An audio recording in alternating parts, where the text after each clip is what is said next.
مساء الخير. يمكن أن نقول بأنه أمتع يوم في مونديال قطر 2022. سيناريو غريب، سيناريو ممتع بكل ما تحمله الكلمة من معنى. البرازيل غادرت بركلات الترجيح بعد أداء جيد للغاية في المونديال بشكل عام، والأرجنتين بعد التقدم بهدفين سجلت هولندا التعادل وعادت إلى المباراة، لكن مارتينيز حارس منتخب الأرجنتين كان له رأي آخر بإرسال بلاد الفضة أو بلاد الشمس إلى المربع الذهبي.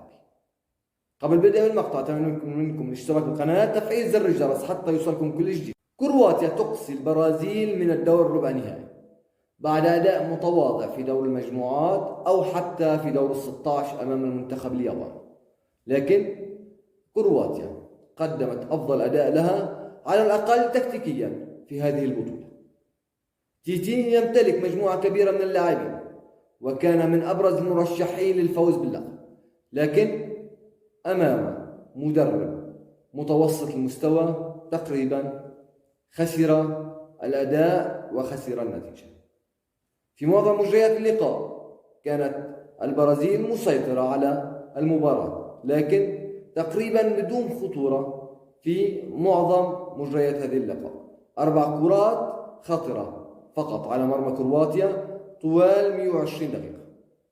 كرواتيا استطاعت إيقاف مفاتيح اللعب للمنتخب البرازيلي برقابة على نيمار المحرك الرئيسي لهجمات منتخب البرازيل. فينيسيوس الغائب الحاضر في هذه المباراة استبدله تيتي بوقت مبكر، وهذا ما جعل العمل الهجومي للمنتخب البرازيلي متواضع. خروج فينيسيوس والإبقاء على نيمار صعب من مهمة المنتخب البرازيلي. رافينيا خرج في تقريبا مع بداية الشوط الثاني ودخل أنتوني الذي كان أفضل لاعبي المنتخب البرازيلي في الجانب الهجومي.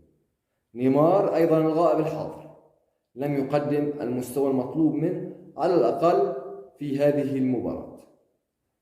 نقد كبير لنيمار الذي كان يعتبر هو أبرز أسلحة المدرب تيتي، لكن المراعاة المبالغ فيها لنجوم الفرق والمنتخبات دائما ما تؤدي إلى عواقب وخيمة ونتائج كارثية. كان من الأفضل على تيتي استبدال نيمار في مجريات الشوط الثاني والإبقاء على فينيسيوس وتحويل رودريجو وإدخال رودريجو ليلعب في مركز رقم 10 خلف المهاجمين. في الشوط الأول كرواتيا طبقت الضغط العالي على البرازيل في أول ربع ساعة، منعت البرازيل من إخراج الكرة من مناطقها ودفعتها لارتكاب أخطاء أو إرسال كرات طويلة خاطئة مقروءة. في الربع الثاني من الشوط الأول استطاع البرازيل فرض سيطرته على المباراة، لكن بدون خطورة على المرمى بسبب أسلوب اللعب المتبع، إضافة لتواجد لاعبين في خط الوسط قادرين على إغلاق جميع المنافذ الهجومية لمنتخب البرازيل، وخاصة بروزوفيتش الذي قدم أفضل أداء له في هذه البطولة. استطاع تحجيم خطورة نيمار بشكل كامل على الأقل في أول 90 دقيقة.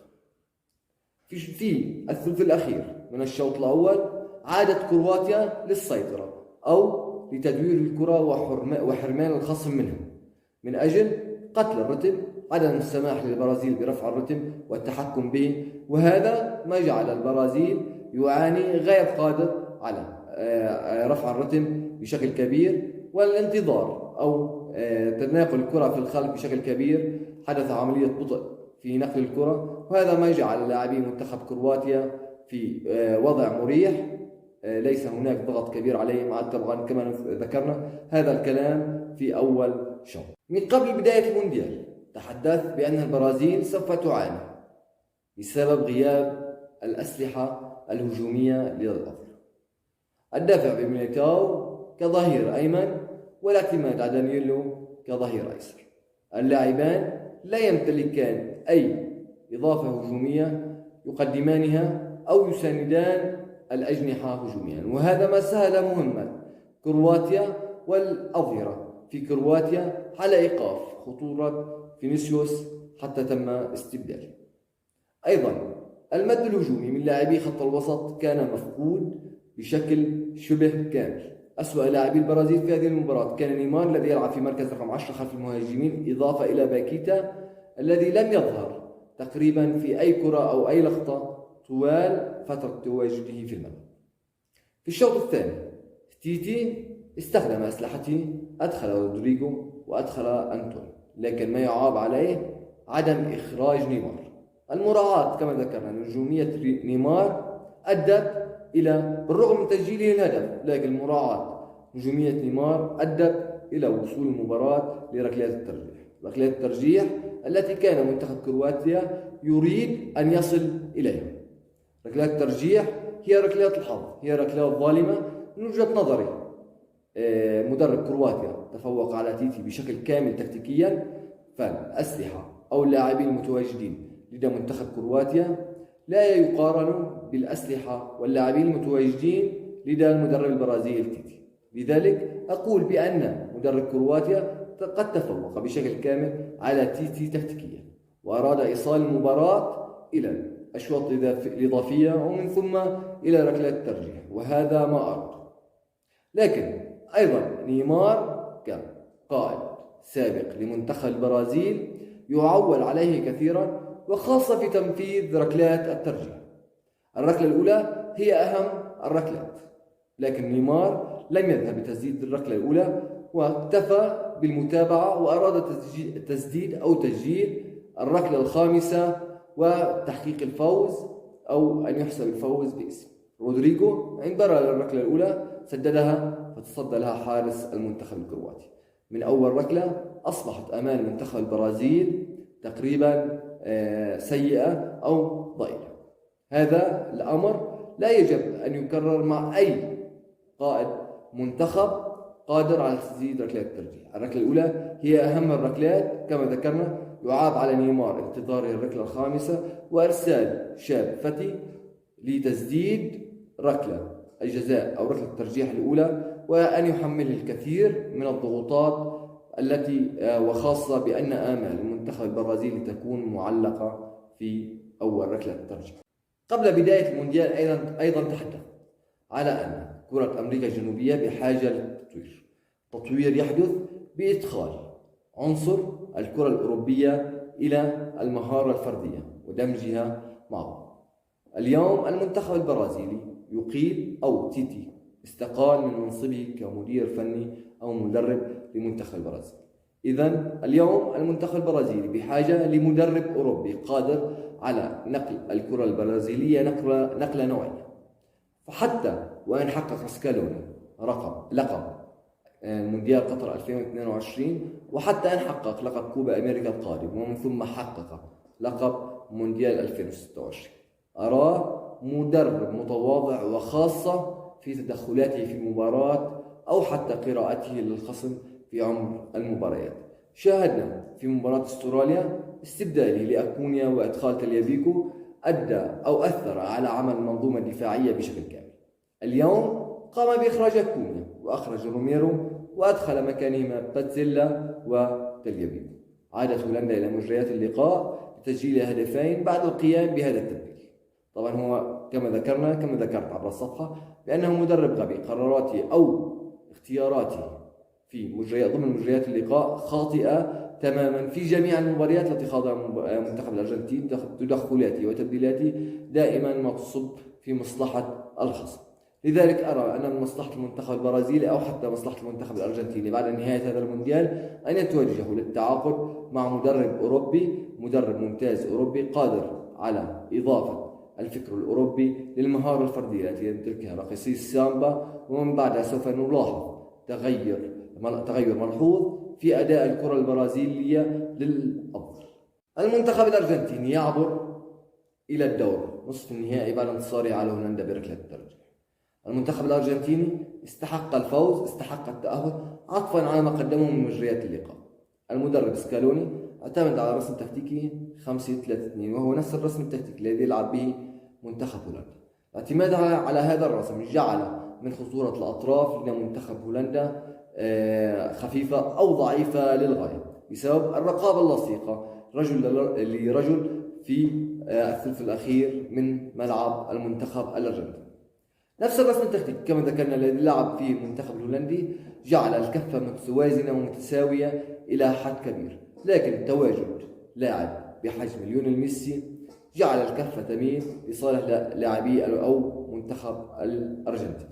في أول لقطة أو في أول انفراد أو بدون رقابة لليونيل ميسي استطاع صناعة أسيست الظهير العكسي لمنتخب الأرجنتين الذي سجل الهدف. الرقابة اللصيقة التي فرضها لاعبي المنتخب الأرجنتيني على ديباي المحرك الرئيسي لهجمات المنتخب الهولندي بخروج روميرو في معظم الأحيان لمنع استلام ديباي الكرة كانت إيجابية للغاية. حدث من خطورة المنتخب الهولندي، لم نشاهد أي كرة في مجريات الشوط الأول خطيرة للمنتخب الهولندي. في الشوط الثاني استطاع كونيا الحصول على الجزاء بذكاء كبير سددها ليونيل ميسي بكل اقتدار، بكل جرأة، بكل نجاح. أصبح نتيجة 2-0. طبعا الجميع ظن بأن المباراة انتهت لصالح المنتخب الأرجنتيني. سكالوني تدخل في مجريات اللقاء وكأنه لاعب أو مدرب في صفوف الخصم. أخرج روميرو وأدخل باتزيلا وأخرج أكونيا من أفضل لاعبي المنتخب الأرجنتيني وأدخل تليافيكو. هذا التبديل غير مجريات اللقاء بشكل كامل. المنتخب الأرجنتيني أصبح يفقد الكرة بسرعة كبيرة، وخاصة مع دخول تليافيكو على الجهة اليسرى أصبح يفقد الكرة بشكل سريع، وباتزيلا ارتكب خطأ على حدود منطقة الجزاء أتى منه هدف التعادل. دائما وأبدا نتحدث بأن تبديل قلب الدفاع هو مصيبة كبرى.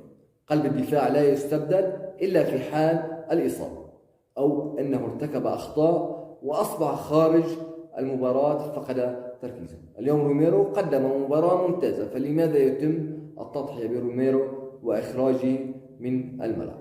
إخراج تليافيكو أو إدخال تليافيكو على حساب أكونيا الذي يمتلك بطاقة صفراء، وهو بالأساس سوف يغيب عن مباراة النصف النهائي بسبب تراكم الانذارات.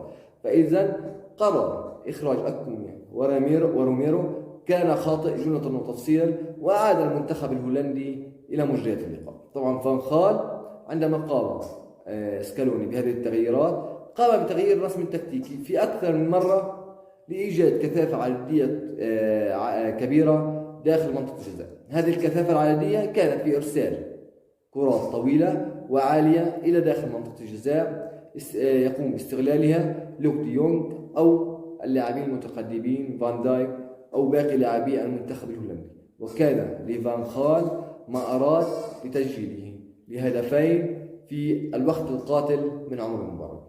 المباراة اتجهت إلى الأشواط الإضافية. يعاب على فان خال في الأشواط الإضافية عودته للخلف بشكل مبالغ فيه. هذه العودة سمحت لمنتخب الأرجنتين الذي فقد تركيزه في اللحظات الأخيرة أو بعد تسجيل منتخب هولندا للتعادل فقد التركيز بشكل كامل. لو أن فان خال استمر بنفس النهج، استمر بنفس الرسم التكتيكي، استمر بالضغط على لاعبي المنتخب الأرجنتيني كان يمكن أن تكون النتيجة مغايرة.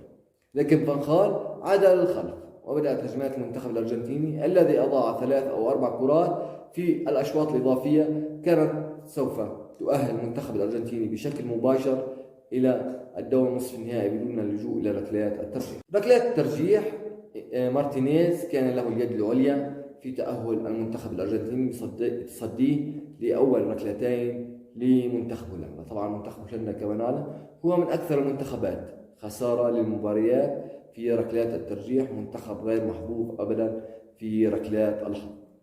لكن تبديلات كما نعود لتبديلات سكالوني كانت سيئة للغاية، طبعا باستثناء إدخال دي ماريا في الشوط الإضافي تقريبا في آخر 9 دقائق من الشوط الإضافي الثاني، ساعد على زيادة العمل الهجومي لمنتخب الأرجنتين. أصبح هناك لاعب قادر على القيام بمهارات فردية بجانب ليونيل ميسي الذي قدم أداء رائع، أداء ممتاز، استحق جائزة رجل المباراة عن جدارة واستحقاق. تحركات ليونيل ميسي وإرساله للأسيست في الهدف الأول جعل الجميع يقول بأن ليونيل ميسي عينين على قدميه أو خلف رأسه، أن اللاعب يلعب ب4 عيون وليس كما الإنسان العادي لديه عينين 2. هذا الأمر بسبب الأسيست الذي قدمه، بسبب تحركاته، بسبب نظرته الخاصة للملعب وتمتعه بجودة كبيرة، إن كان في عملية الأسيست وإن كان في عملية المراوغة أو حتى في عملية التسديد. لذلك دائما ما نقول بأن ليونيل ميسي لا يمكن مقارنته بأي لاعب. ليونيل ميسي يقارن بفرق، ليونيل ميسي يقارن بمنتخبات دائما وأبدا.